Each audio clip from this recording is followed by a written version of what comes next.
শীত পড়ে গেছে, এখন আর চান ফান করবো না। বাইরেও বেরোনো যাবে না আজকের পর থেকে, গঙ্গাসাগরে হাওয়া দিচ্ছে আবার।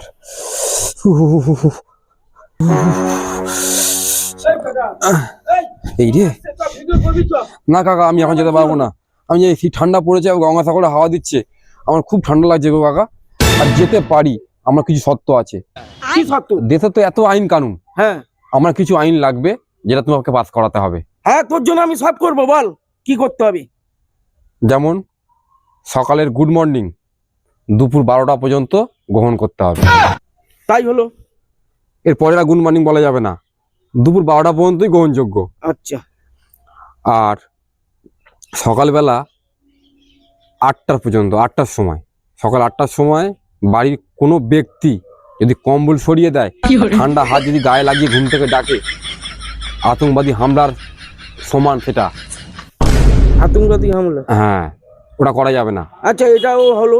সকাল 10টার আগে জানলা খোলা যাবে না, যদি খুলে ফেলে সন্ত্রাসবাদী মতন কাজ করতেছে। আচ্ছা, সেটাও হলো।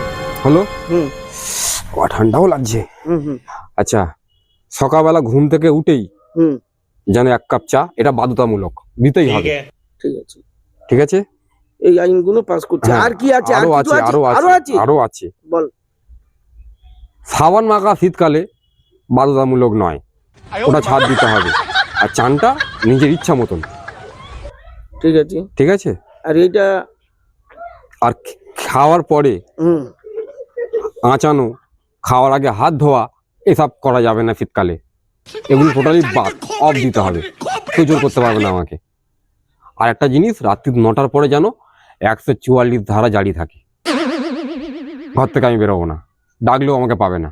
এই আইনটা বলবৎ করতে হবে দেশের জন্য না পাড়ার জন্য? আমার জন্য, আমার জন্য, আমার জন্য, আমার জন্য। ও আচ্ছা আচ্ছা, আমি তো ভয় পেয়ে গেছি। না, আমার জন্য। হ্যাঁ, প্রপোজাল রেখেছিস দেশের জন্য, এই আইনটা পাস করাতে গেলে সাজায়ে মত ঘোষণা হতো আমার। আচ্ছা, আমার জন্য করতে পারবে? হ্যাঁ, তোর জন্য আমি জীবন দিয়ে দেবো। এই আইন কি? আচ্ছা, আগে পাসটা করিয়ে আসো, তারপর আমার ডাকবে। আমি এখন ঘরে যাই, লেপের তলায় গিয়ে ঢুকি। আমি এখন পাচ্ছি না।